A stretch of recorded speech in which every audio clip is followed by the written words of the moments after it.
My guest today is synonymous with big business and success. Since the 1990s, when he took over as chairman of his companies, profits and turnover have increased by over 300%, a record that would be the envy of most businessmen.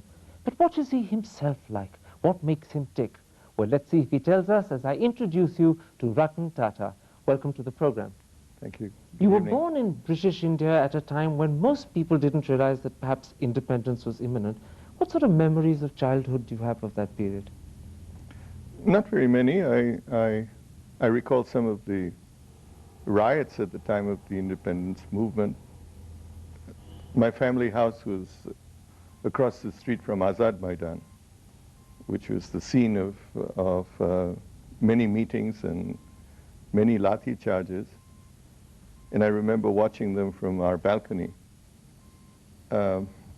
As a young kid, I sort of wanted India to win. And I remember as kids we used to, pour sugar in the petrol tanks of motorcycles that belonged to the British MPs whenever we could, and things of this nature. So as a little kid, Ratan Tata was busy spoiling all the British cars he could find? Not all the British cars, unfortunately, but several of them. Now, your parents separated when you were just 7. At that age, was that a traumatic experience for you? Yes, it was. But we had a close-knit family, and we overcame that. Both my brother and I had a hard time in school. Because they teased you? Because they teased us. Wasn't a common event in those days, and so we had to undergo that and became sensitized to it, in a manner of speaking. You had to learn to develop a thick skin. Or became very sensitive to that. You became very close to your grandmother, Lady Tata. Would you say that, in a sense, she was the dominant influence as you were growing up? I was always close to her. She was instrumental in my having her husband's name when I was born. And she was very much a person that I grew up with from as far as I can remember. Did she spoil you? Was she indulgent? She was indulgent, but she never spoilt one. She was very proper. She was very demanding.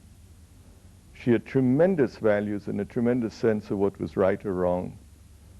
And she had enormous dignity, which she was very keen that everybody around her, including herself, maintain. So I grew up with those kinds of standards imposed on me. I don't think she spoiled. She made you... Other people may think she spoiled me. Now, I know she was a grand lady in her own way, and she had this amazing Delage car that used to be sent to school to pick you up. But it made you cringe at times, didn't it? Yeah, it didn't always come.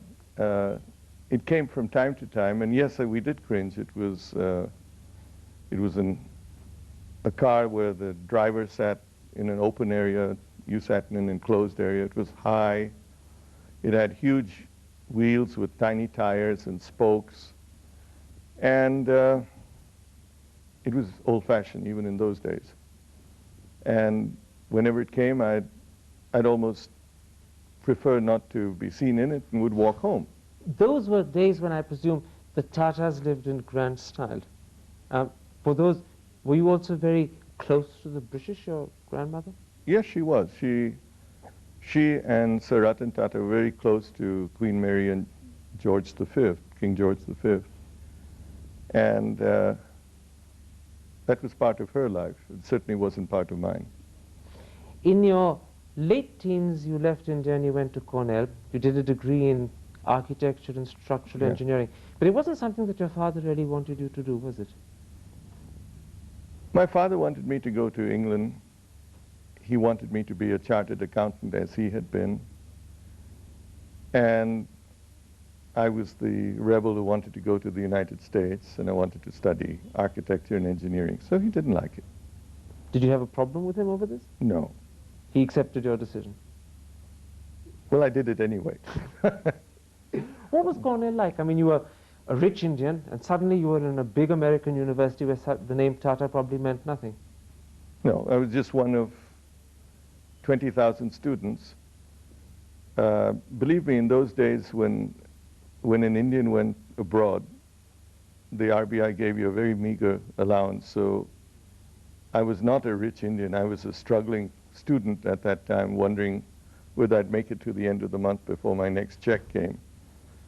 And quite frankly, the thing about Cornell was it was so big and you were so anonymous, and you knew no one, and you were in a new culture that was scary for the first few months. I get you took to Cornell because afterwards you stayed on in America, and I gather you, in fact, initially weren't too keen on coming back to India. I loved America and still do. I feel very much at home there, and I had a good job, exciting job in a city I loved, Los Angeles, and yes, I had no intention of coming back. What was it that drew you to America? The people, the culture, or just in a sense the freedom to be yourself? It's strange you should ask me that. I don't know what drew me to America, but ever since I was a kid, long before I ever went there the first time, I had a desire to go there. It was like a dream fulfilled. Yeah, destiny, whatever. So what brought you back? My grandmother brought me back. She was old, she was ailing, and she wanted to see me again. And she appealed to me. In those days, even telephone calls were hard. You know, you had to book a call, and they weren't an everyday thing. And she appealed to me, and it touched me, and so I went back. In the end, the bond with your grandmother was stronger than the attraction to America. Well, I came back not necessarily thinking I would live the rest of my life here. I just came back because she wanted me back. Within 15 days of your return, you found yourself bundled off to Jamshedpur, beginning a new career in the Tatas. And it wasn't a great job that they sent you to do, was it? No, it was an endless training program. In hindsight, a very useful one, but at that time, seemed like a terrible waste of time. They literally made you begin on the shop floor. Yes, which is worthwhile. And you lived in a hostel with all the other apprentices. Yes. They wouldn't even let you take your car, but they permitted a bicycle. They permitted a bicycle, or I was rather offended that I was told that you can't take your car, but you can take a bicycle. Coming from Los Angeles, I didn't see how anybody had the right to tell you what to do. So I didn't get a bicycle, and I walked. So the rebel was there again. Yeah. Were there times when you said to yourself, what on earth am I doing here? Why am I not back in America? Yeah, a couple of times. And I did almost go back. You seriously thought that you were going to throw it in and go back? Oh, yeah. What kept you on? It's hard to say. A couple of times I came very close to going back, and then didn't. I can't explain that. It was just, I think, something that happened here. One of the things that happened that kept me back was being asked to take over Nelco, and it seemed like a challenge. That was 1971. That's right. That was another moment when I was thinking of going back. You say it was like a challenge. It was a loss-making company at the time, and presumably no one else in the Tata Group wanted to take it over. Was it the challenge that attracted you, or was it suddenly the feeling that you had a role to perform and that you were made to belong? No, it was a challenge. It was an industry that was exciting. The electronics industry in those days was, even making radios and TV sets was challenging and exciting. And it was a company filled with young people, and above all, it was an opportunity to be, to dig your teeth into something. And you were looking for that? And I really was. I was wasting away earlier. Now, during those bleak days at Jamshedpur, you got to know J.R.G. Tata really well. What attracted you to each other? We had one very common and very private bond. Our common love for flying. He was a pilot, I was a pilot. His flying was much more exciting than mine because in his day it was open cockpit, helmet flying in biplanes. In my time it was different. But we had that common bond, and that is really what put us together. He asked me to form a flying club in Jamshedpur, which I did. And thereafter, I think we really became quite close. Did you, in a sense, become for him the son he never had? No, I don't believe that that would be true. I was very close to him, very fond of him, and I think he was fond of me. But it was an office-based relationship, very seldom at home, and but still very close, very private, very confiding. And the wonderful thing was that, in many ways, not so much that I was the son that he never had, but in many ways he was a father, a second father to me. I could share much more with him than I could sometimes with my own father. So he actually fulfilled a need that you felt. Yeah. Now, in 1991, he announced that he wanted you to succeed him as chairman of the Tata Group. How did he break the news to you? Do you remember that moment? Yes, I do. It's a very strange way. We were in Jamshedpur on a visit, and I had to go to Stuttgart for a meeting with Mercedes. And when I came back, I heard he'd had a mild heart attack, and he was in the hospital in Bombay. And I called on him every day while he was there. And on a particular Monday, he was back in the office, and I went to see him, and he had this habit of, when you walked in, he'd say, "Well, what's new?" And I said, "Jay, there's nothing new. I just saw you on Friday." And he said, "Well, I have something new for you. I've decided to step down and name you my successor." Were you surprised? I'm very, very surprised. You had absolutely no inkling. Well, he'd often talked of it, but no, it came very abruptly. And then what followed was even more amazing and amusing for Jay, because he said, "Don't say anything about it now. I have to pick an auspicious day to do it." And, you know, Jay was not a superstitious person. He didn't believe in these kinds of things, so I don't know what had come over him.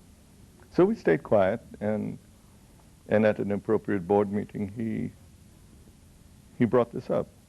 And it was as much of a shock to the rest of the board members? No, he'd spoken to each one of them. He'd briefed them all? Yeah. But did you ever find out what this auspicious day was that he was waiting for? No, I never did. That remains a secret he took with him? Yeah, yes, I guess so. Let's take a break there. I want in part two to come back and talk about the things that have happened since you became the Mr. Tata. We'll be back in just a couple of moments. Stay with us.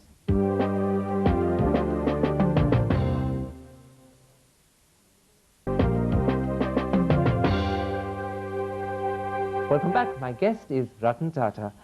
When you took over as chairman of Tata's in 1991, your profits were just around 700 crores. Today they're 2,100 crores.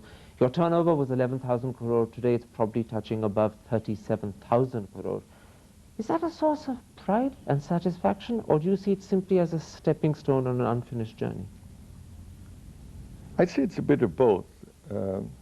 It of course is an issue of pride in the team of people that the Tatas had. It's not any one single person that's made that happen. It's a team that has worked towards whatever Tatas have done.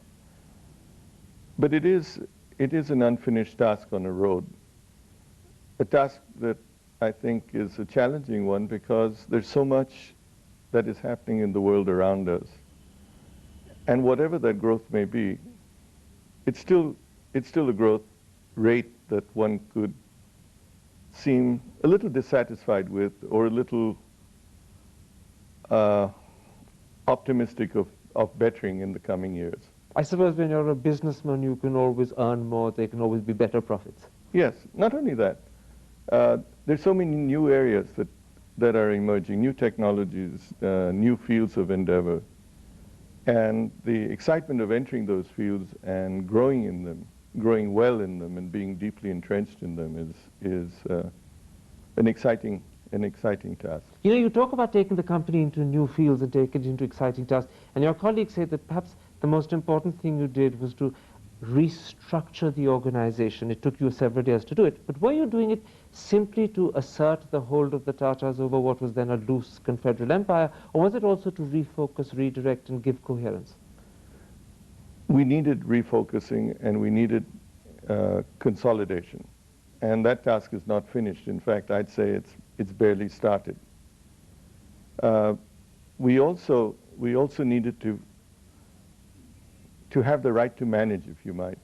In many of our companies, our financial stake was very low, and it didn't need to be very high in the days of MRTP.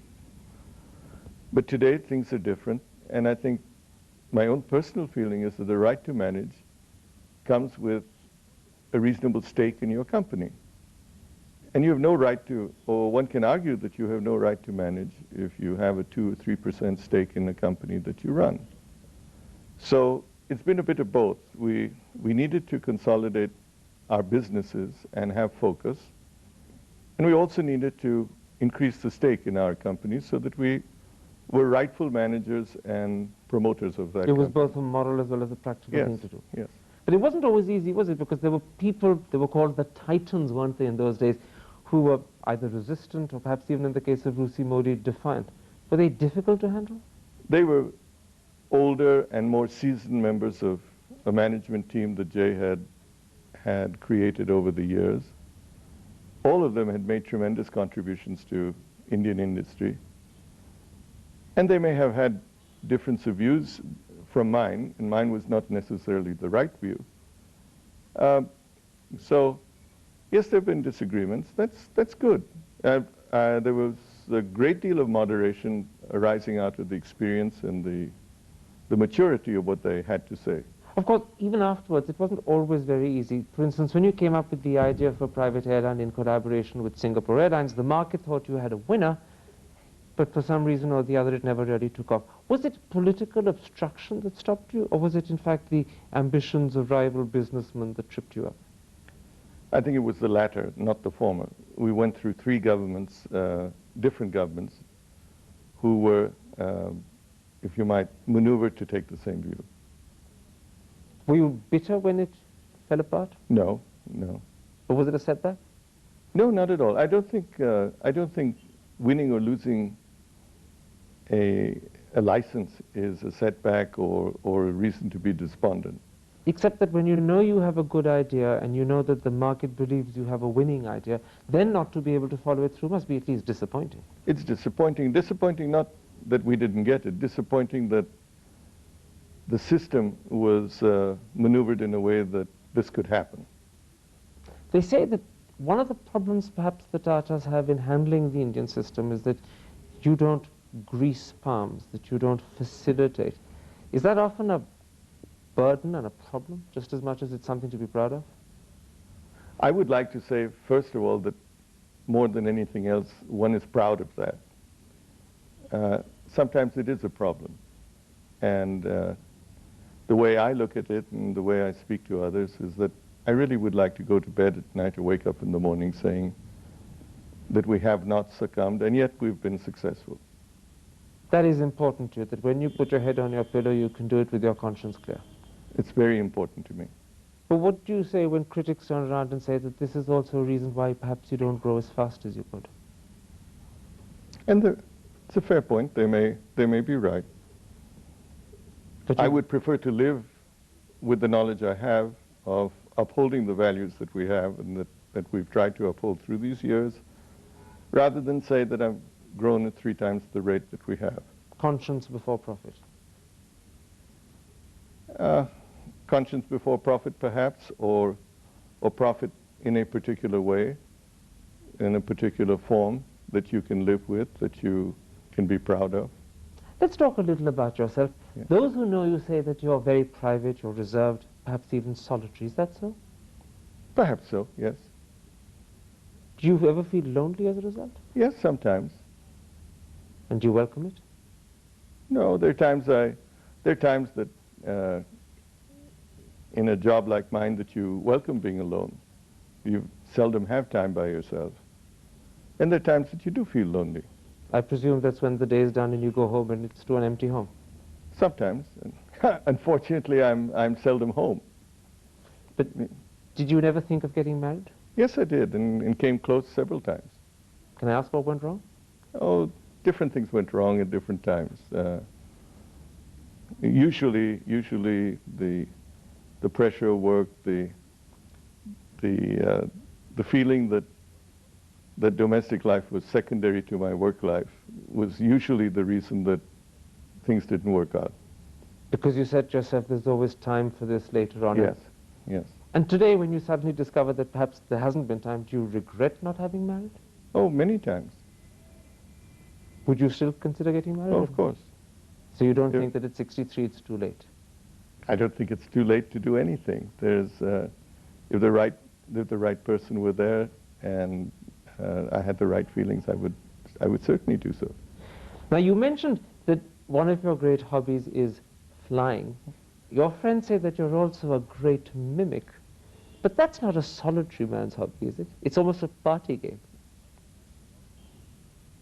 Yes, I suppose so. When I say a solitary person or a private person, it isn't that I don't enjoy being with people. And in a way, I think anybody who draws or tries to capture what they see, inevitably is also a mimicker, because they not only see the visuals, but they also capture mannerisms and words and the manner in which somebody works. And so, in that sense, mimicking is very much an easy thing. Did you mimic people all the time when you're with your friends? Oh, all the time. Who are the sort of people you mimic? Well, I mimic you when I finish with this session. Couldn't you do it just now? No. You're 63, or you will be later on this year. Will you retire in 65 as the rules of Tata Sons say you should? Yes, from an executive position, I will. And will another Tata succeed you? The only other Tata is my stepbrother, who is in the company. He's young and he's moving through the organization.